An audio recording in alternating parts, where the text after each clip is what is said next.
In front of me is OnePlus Ace 5 Ultra, and today I would like to show you how you can edit password saved in Google Passwords Manager. Start by opening Settings and scrolling all the way down. Then hit Google.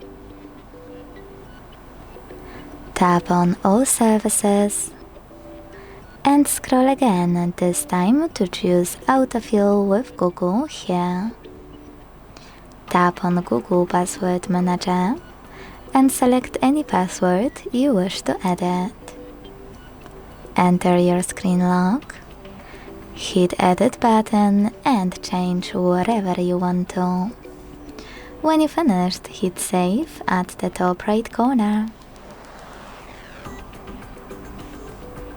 Thanks so much for watching. If you enjoyed this video, leave a like, comment and subscribe. Bye!